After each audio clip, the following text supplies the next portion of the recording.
피해자 한 명을 위해 10명의 미래를 망칠 건가요? 있잖아. 결심했어. 오늘 죽을 거야. 미안해. 얼어붙은 주의 속에 갇힌 14세 소녀의 원통함. 아사히카와 여중생 괴롭힘 동사 사건. 홋카이도 아사히카와시에서 중학교 2학년 여학생인 히로세 사야시의 시신이 눈에 파묻힌 상태로 발견되었다. 그녀가 다니던 중학교의 관계자는 처음에는 단순한 사고로 처리하려 했지만 그 배경에는 여자 학생들의 의도적인 괴롭힘이 있었던 것으로 밝혀졌다. 괴롭힘의 주범으로 지목된 학생은 사야시에게 성적 괴롭힘을 하거나 나체 사진을 유포하는 등의 행위를 했다.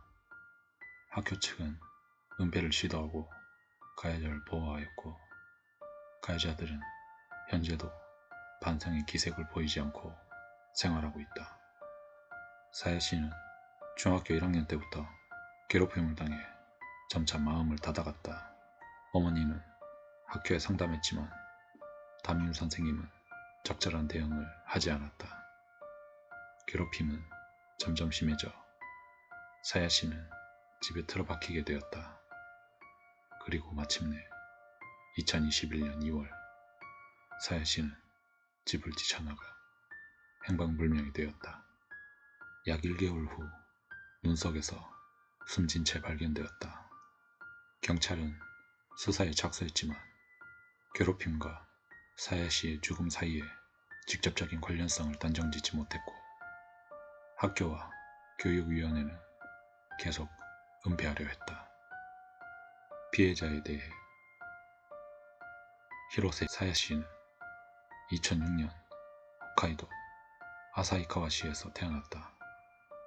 부모님은 사야시가 어릴 때 이혼했고 어머니와 단둘이 화목하게 살고 있었다.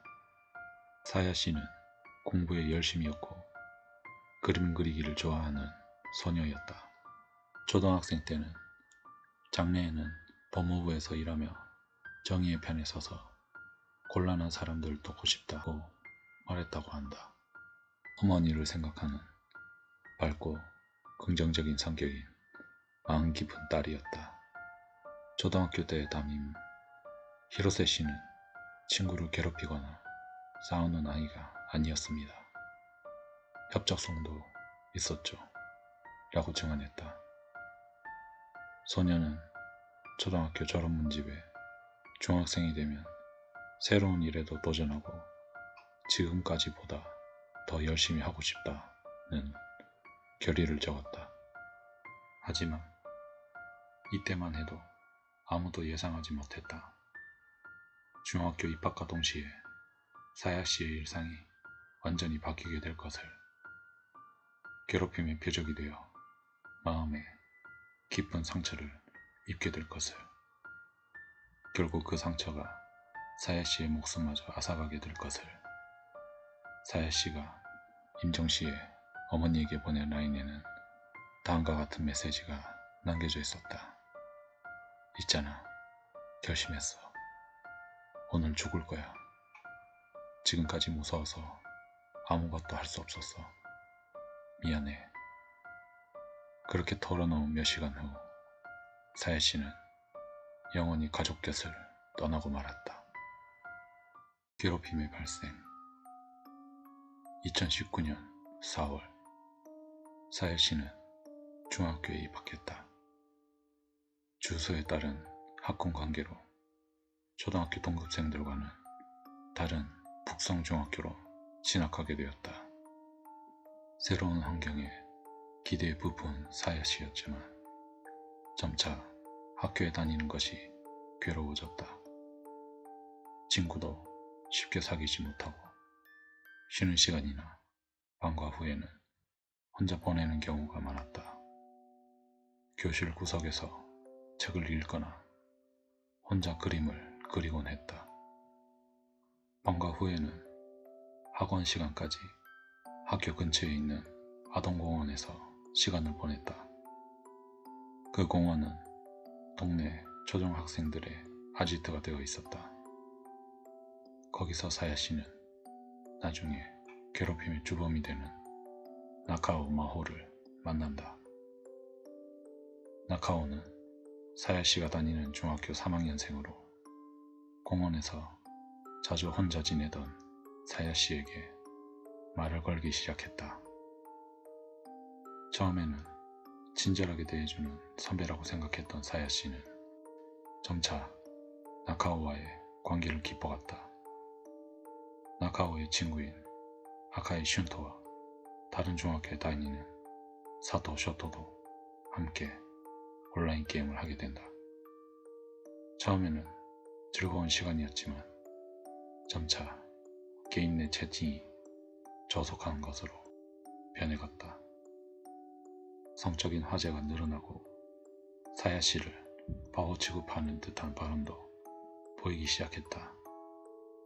사야시는 점차 채팅에서의 대화가 고통스러워졌지만 그룹에서 빠져나올 수도 없었다. 5월 무렵부터 사야시는 확실히 모습이 달라졌다. 학교에서는 거의 입을 열지 않게 되고 혼자 보내는 시간이 늘어났다. 급식도 남기게 되고 수업 중에도 고개를 숙이고 지내는 모습이 두드러졌다. 담임인 칸노 미리는 그런 사야시의 변화를 알아차리면서도 적절한 대응을 하지 않았다. 집에서도 사야시는 방에 들어박혔고 사야시의 어머니는 그런 사야시를 걱정했다. 그러던 어느 날 사야시는 어머니에게 털어놓았다. 엄마, 자살하고 싶어. 어머니는 깜짝 놀랐다. 맑고 긍정적이었던 딸이 왜 그런 말을 입에 담는 것일까?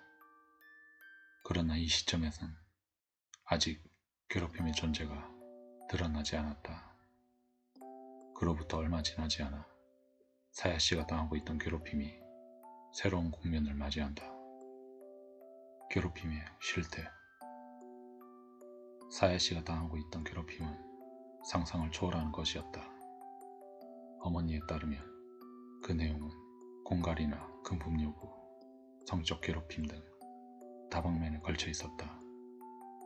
골든위크 중에는 새벽 4시경에 갑자기 불려나가 집을 뛰쳐나가는 일도 있었다고 한다. 가야 해라며 겁에 질린 딸을 어머니는 필사적으로 말렸지만 사야시는 패닉 상태가 되어 집을 나가버렸다. 또한 사야시는 학원 가는 날 어머니로부터 받은 식사비를 나카오에게 사주는 일이 잦았고 총 금액이 1만 엔 이상이 되었다고 한다. 정신적으로 궁지에 몰린 사야시는 어머니에게 엄마, 자살하고 싶어 라고 내비치게 되었다. 어머니는 학교에 여러 번 상담했지만 담임 칸노 미리는 저 아이들은 친한 친구예요. 괴롭힘은 없어요. 라며 계속 부정했다. 오늘은 남자친구와 데이트가 있어서 상담은 내일 해도 될까요? 라는 등 사생활을 우선시하는 언행도 보였다고 한다. 취재에 응한 관계자에 따르면 칸노는 괴롭힘 호소에 대해 진지하게 받아들이려 하지 않는 인상이 있었다고 한다. 6월에 들어서면서 괴롭힘은 더욱 악질적으로 변해갔다. 사야시는 사토로부터 일상적으로 성적 괴롭힘을 당하게 되었다.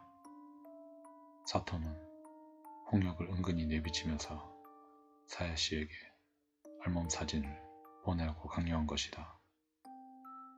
사야시가 울면서 거부하자 사토는 안 보내면 콘돔 없이 할 거야 라며 협박했다. 무서워진 사야시는 저항하지 못하고 시키는 대로 자신의 나체 사진을 사토에게 보내고 말았다. 그러나 그 사진은 나카오에 의해 단체 채팅방에 유포되고 말았다. 사야 씨의 나체 사진은 순식간에 중학생들 사이에 퍼져나갔다. 게다가 사토 일행은 사야 씨를 공원 화장실로 불러내 자유행위를 강요했다.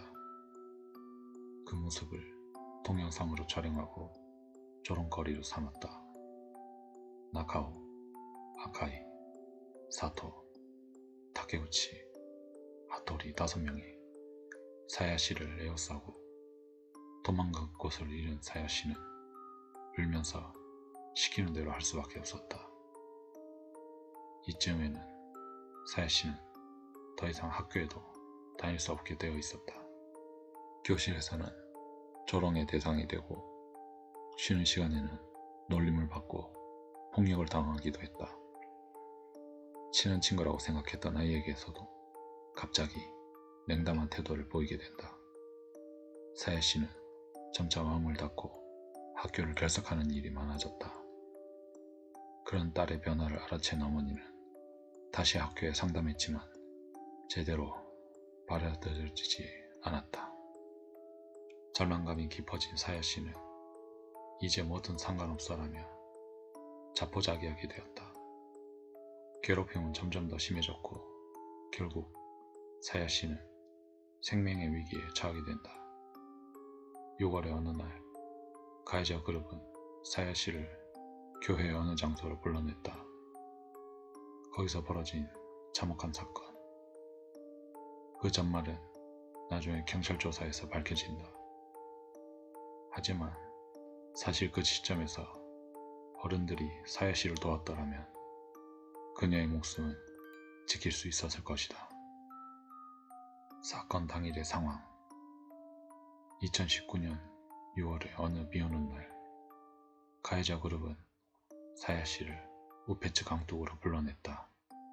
사야 씨가 현장에 도착하자 거기에는 나카오, 아카이, 사토, 타케우치, 하토리 등 10명 이상의 학생이 모여 있었다.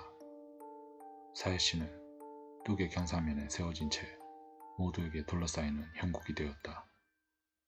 그때 나카오는 벌거벗은 사진을 다른 학생들에게 덮어들어 주겠다며 위협하기 시작했다. 사야 씨는 그만해 주세요라며 간청했지만 아무도 그 호소에 귀를 기울이지 않았다. 그럼 죽으니까 사진 좀 지어주세요. 사야 씨는 그렇게 말을 짜냈다. 그러자 어떤 학생이 죽을 생각도 없으면서 죽다니 라며 비웃었다. 그럼 죽어라며 사야 씨를 부추겼다. 다른 학생들도 일제히 사야 씨에게 다가왔다. 정신이 혼미해진 사야 씨는 결국 뚝을 달려 내려가 우페츠 강에 뛰어들고 말았다. 강물 속에서 사야 씨의 도움을 요청하는 절규가 몇 번이나 들렸지만 누구 하나 손을 내밀려 하지 않았다. 반면 가해 학생들은 뚝 위에서 무책임하게 스마트폰으로 동영상을 촬영하고 있었다. 신고를 받고 달려온 경찰관에 의해 사야 씨는 강에서 구조되었다. 저체온증 증상을 호소했지만 목숨은 건졌다. 하지만 사태의 심각성을 알아챈 가해 학생들은 즉시 구도 합의를 시작했다. 경찰에게 사야 씨는 엄마에게 학대를 받아서 학대가 괴로워 죽고 싶어 뛰어들었다는 등 완전히 거짓된 설명을 한 것이다. 게다가 자신들의 연루를 숨기기 위해 증거가 될 만한 라인 메시지 등을 잇따라 삭제해 나갔다. 이런 가해자들의 행동으로 인해 처음에는 가출 여중생이 강에 뛰어든 사건이라는 취급을 받게 되었다. 그러나 이후 수사에서 사야 씨의 스마트폰이 분석되어 거기서 대량의 괴롭힘 증거가 발견되었다. 경찰은 정황 증거를 통해 1년의 괴롭힘과 사야 씨의 자살 미수 사이에 강한 연관성을 인정하게 되었다. 그 후의 경위. 사건 후 사야 씨의 어머니는 딸의 스마트폰을 들고 중학교 교감 나카야마 타케시에게 상담하러 갔다. 하지만 나카야마 교감은 어머니에게 경찰에 가기 전에 우리에게 사진을 보여주세요 라고 말하며 사야씨의 나체 사진을 자신의 스마트폰으로 촬영했다. 그리고 다음과도 같이 말했다고 한다. 그들은 장난이 지나쳤을 뿐이야. 아기가 있었던 건 아니야. 가해자 아이들에게도 미래가 있어요. 가해자 10명의 미래와 피해자 1명의 미래. 어느 쪽이 더 소중할까요? 한 명을 위해 10명의 미래를 망가뜨리는 건가요? 어느 쪽이 일본을 위하는 걸까요? 어머니, 괜찮아요? 머리가 이상해진 게 아니에요? 병원에 가는 게 좋겠어요. 어머니는 할 말을 잊고 그저 눈물만 흘릴 수밖에 없었다고 한다. 사건 발각 후 가해 학생들은 주의 처분을 받았다. 그러나 압수되었어야 할 사진과 동영상 데이터를 백업해서 복원해 다시 유포하기 시작한 자들도 있었다. 학교 측의 지도는 형식뿐이었고 가해자들의 갱생은 기대하기 어려운 상황이었다. 한편 사야씨는 심신 모두 큰 피해를 입었다. PTSD 진단을 받고 학교에도 다닐 수 없게 되었다. 사야씨는 울면서 어머니에게 호소했다. 지금까지 있었던 일을 모르는 사람을 만나는 게 무서워요. 학교에 다니는 건 무리예요. 어쩔 수 없이 사야씨는 시내의 다른 중학교로 전학하게 되었다. 하지만 그래도 BTS에 시달리는 나날이 계속되었다. 한때 너무 좋아했던 그림 그리기조차 할 수 없게 되어 붓을 잡으면 새까만 그림밖에 그릴 수 없게 되었다. 사실은 학교에 가고 싶지만 그 애들이 무서워서 안 돼요라고 사야씨는 중얼거렸다고 한다. 그럼에도 불구하고 고등학교 진학을 위해 공부에 매진하고 프로그래밍 같은 새로운 것에도 도전하고 있었다. 그러나 2021년 2월 13일 어머니가 일 때문에 부재 중일 때 사야씨는 갑자기 집을 뛰쳐나가 버렸다. 그대로 행방불명이 되고 말았다. 필사적인 수색이 계속되었지만 2021년 3월 23일 공원 안에서 사야씨의 시신이 발견되었다. 발견 당시 사야씨의 시신은 얼어 있었고 사인은 저체온증으로 보고 있다. 다만 죽음에 이르게 된 자세한 경위는 알려지지 않았고 사건의 전모를 밝히려면 추가 조사가 필요할 것으로 보인다. 사야씨의 원통한 죽음에 대해 이후 학교와 교육위원회에 많은 비판이 쏟아졌다. 하지만 가해자에 대한 처분이 너무 가벼운 것 아니냐는 목소리는 아직도 많이 제기되고 있습니다. 학교와 교육위원회의 대응. 히로세 사야씨의 죽음을 계기로 그녀가 다니던 중학교에는 300건 이상의 항의 전화가 쇄도했다. 그러나 학교 측은 오랫동안 괴롭힘의 존재를 인정하려 하지 않았다. 아사히카와시 교육위원회에서도 사실 확인을 요구하는 목소리가 높아졌지만 개별 사안에는 답변할 수 없다는 대답만 돌아왔다. 사망한 사야씨가 다니던 중학교의 전 교장은 취재진에게 이렇게 말했다. 뭐든지 다 괴롭힘이라고 할 수 없어요. 당연히 나쁜 일이기에 지도는 했습니다. 이번에 사야씨가 사망한 일과 관련이 있다고 말하고 싶은 건가요? 그건 아니지 않나요? 아이들은 실수하는 존재예요. 그렇게 해서 성장해 나가는 거고 그걸 잘 극복해 나가야 해요. 또한 사야씨의 어머니가 학교에 상담했을 때 나카야마 타케 교감은 다음과 같은 발언을 했다고 한다. 가해자 아이들에게도 미래가 있어요. 10명의 미래와 피해자 1명의 미래. 어느 쪽이 더 소중할까요? 한 명을 위해 10명의 미래를 망칠 건가요? 일본을 위해서는 어느 쪽이 좋을 거라고 생각하나요? 게다가 사야씨가 다니던 중학교는 보호자와 교육위원회에 일관되게 괴롭힘 사실이 없다고 설명한 것으로도 밝혀졌다. 사태의 심각성을 감안해 2021년 4월 22일 당시 아사히카와 시장, 니시카와 마사토는 제3자 위원회를 설치했다. 드디어 괴롭힘 의혹이 인정되게 되었다. 2022년 3월 27일 제3자 위원회가 중간 보고서를 발표했다. 6개 항목에 괴롭힘 행위가 있었다고 인정했다.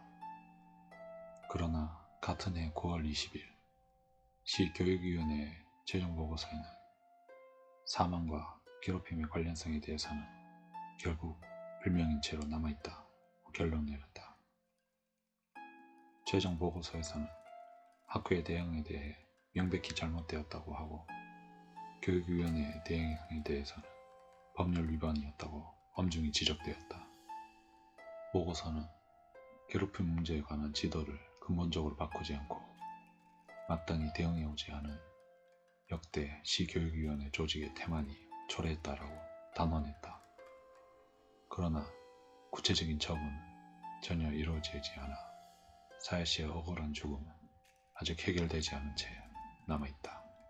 가해자들의 현재 사건으로부터 3년이 경과한 현재 가해자로 지목된 젊은이들은 도대체 어떤 인생을 걷고 있을까? 핵심 인물로 여겨지는 나카오 마호는 고등학교를 중퇴한 후 미용실에서 일하면서 밤에는 걸즈바에서 아르바이트를 하고 있었다. 안경을 쓰고 변장하고 있었지만 인터넷상에서 개인정보가 특정되어 근무지에 항의 전화가 쇄도했다. 그 결과 해고당하고 말았다. 그 후 나카오는 아버지의 본가가 있는 홋카이도 오비히로시에 몸을 이탁했다는 정보도 있지만 자세한 소식은 알려지지 않았다.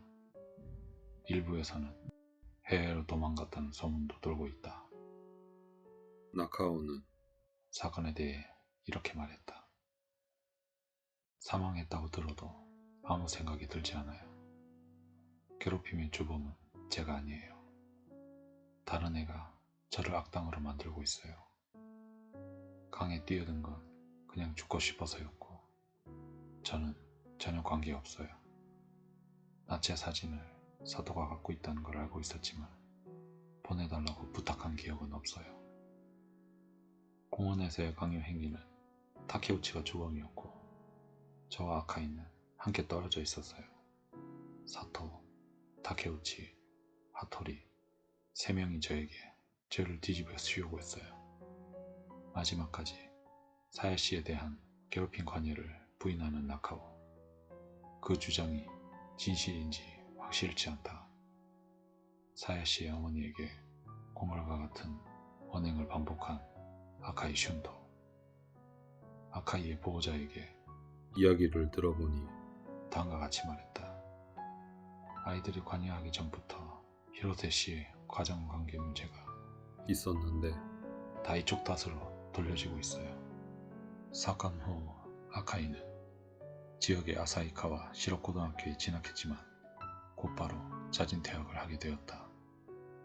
현재 행방을 알 수 없지만 나카오와 연락을 주고받고 있다는 정보도 있다.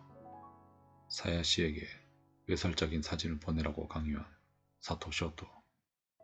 사토의 보호자는 이렇게 말한다. 좋고 나쁜 줄도 모르고 흥미로했어요. 농담으로 사진이나 동영상 좀 보내달라고 했더니 히로세 씨가 정말로 보내온 것일 뿐이에요. 성적 강요를 한 적은 절대 없어요. 아들도 엄청 반성하고 있지만 히로세 씨도 가출을 하고 부모님과 사이가 좋지 않았어요. 아들이 저지른 일을 저희에게 잘못했지만 다른 데에서도 숨기고 있는 사람이나 괴롭힘을 인정하지 않는 사람이 많아요. 게다가 사토의 어머니는 트위터에서 키나코모치라는 계정을 만들어 사야씨의 어머니를 비방 중상했다. 피해자의 죽음은 괴롭힘이 아니라 어머니와의 관계가 원인이라며 반복해서 게시한 사실이 밝혀졌다. 가해자 중 한 명인 타케우치 토무의 보호자는 우리 아이는 그 자리에 있었을 뿐이지만 지금 생각해보면 괴롭힘이 있었다고 생각해요. 딸도 반성하고 있어요. 라고 말했다. 또 다른 한 명인 하토리 스즈네의 보호자는 우리 아이는 우연히 그 자리에 있었을 뿐이에요. 음란한 행위를 하라고 명령하지 않았어요. 라고 말했다. 타케우치와 하토리는 사건 후 같은 고등학교에 진학했다. 그러나 곧바로 개인정보가 특정되어 학교에 항의가 쇄도하자 두 사람은 무기한 정학 처분을 받았다. 그 후 대학을 당하고 은둔 생활을 하고 있다는 소문도 있다. 가해자 누구도 사건에 대한 반성의 기색이 보이지 않고 오히려 피해자를 비난하는 듯한 언행을 반복하고 있다. 사야 씨에 대한 애도의 뜻을 표하는 사람은 단 한 명도 없다. 은폐를 꾀한 교사들. 사야 씨를 방치해 죽게 한 책임은 가해자 학생들에게만 있는 걸까? 사실 사건의 배경에는 학교 측의 부적절한 대응이 있었던 것으로 밝혀졌다. 사야 씨의 담임이었던 칸노 미리는 사야 씨의 어머니로부터 괴롭힘에 대한 상담을 여러 번 받았다. 하지만 칸노는 그 아이들은 바보라서 괴롭힘 같은 건 없어요. 라며 일축했다. 어머니가 딸이 괴롭힘을 당하고 있어요. 라고 따지자 칸노는 말을 얼버무렸다. 오늘은 남자친구와 데이트가 있어서 상담은 내일 해도 될까요? 사생활을 우선시하고 학생의 위기적인 상황을 경시하고 있었던 것이었다. 게다가 사야 씨가 칸노에게 직접 상담했을 때도 충격적인 일이 있었다. 사야 씨는 선생님, 다른 선생님이나 모두에게는 말하지 말아주세요. 라고 간청했다고 한다. 그런데 칸노는 그날 중으로 가해자를 지목된 학생들에게 사야 씨가 상담하러 왔다는 사실을 전해버린 것이다. 이로 인해 괴롭힘은 더욱 악화의 로를 걷게 된다. 칸노는 자신의 불성실한 대응은 제쳐주고 사건 후에 건강 악화를 이유로 학교를 휴직했다. 아직도 반성의 말을 하지 않고 있다. 괴롭힘을 호소하는 모녀에게 너무나도 냉담했던 학교 측. 그렇다면 왜 그들은 진지하게 대응하지 않았을까? 사야 씨의 어머니가 학교에 상담했을 때 교감, 나카야마 가군 놀라운 발언을 했다. 그들은 장난이 지나쳤을 뿐이야. 아기가 있었던 건 아니야. 가해자 아이들에게도 미래가 있어요. 가해자 1명의 미래와 피해자 1명의 미래, 어느 쪽이 더 중요할까요? 한 명을 위해 10명의 미래를 망칠 건가요? 어느 쪽이 일본을 위하는 일일 것 같나요? 어머니, 괜찮으세요? 머리가 이상해진 건 아니에요? 병원에 가는 게 좋을 거예요. 가해자를 보호하는 것밖에 머릿속에 없었던 교사들. 그들은 정말로 10명의 장래가 한 명의 존엄성보다 중요하다고 생각하는 것 같다. 사건 발각 후 나카야마 교감은 나는 법에 저촉되는 일을 하지 않았다고 버텼다. 그 후 다른 중학교의 교감으로 이동했다. 그리고 한 사람 더 간과할 수 없는 인물이 있다. 당시 교장 카네코 케이치다. 카네코 교장 또한 괴롭힘의 사실을 인정하려 하지 않았다. 오히려 적극적으로 은폐를 회귀하고 피해자를 모욕하는 듯한 발언까지 반복하고 있었다. 시교육위원회가 조사에 착수했을 때에도 카네코 교장은 학교 출입을 거부했다. 학교의 평판이 걱정되어 진실을 규명하는 것을 방해했다. 게다가 카네코는 학부모 회의에서 이런 폭언을 내뱉었다. 피해자의 학생은 초등학생 때부터 패닉에 빠지는 일이 잦았어요. 초등학교로부터 인계받은 내용이 있었죠. 아이의 문제의 배경에는 가정의 문제가 있다는 것을 무시할 수 없어요. 관련 학생들을 지도는 했지만 경찰이 아니므로 그 이상은 할 수 없어요. 괴롭힘으로 인지되지는 않아요. 우연히 현장에 있다가 트러블에 휘말린 아이도 많이 있어요. 요컨대 피해자가 나쁘다, 가정이 나쁘다, 우리는 잘못한 게 없다라고 말하고 싶은 것이다. 이 발언에 학부모들은 분노의 고함을 질렀다. 사건의 책임을 회피하기만 한 카네코 교장은 2020년 3월 정면 퇴직했다. 퇴직금을 받아 한가롭게 살아가고 있다고 한다.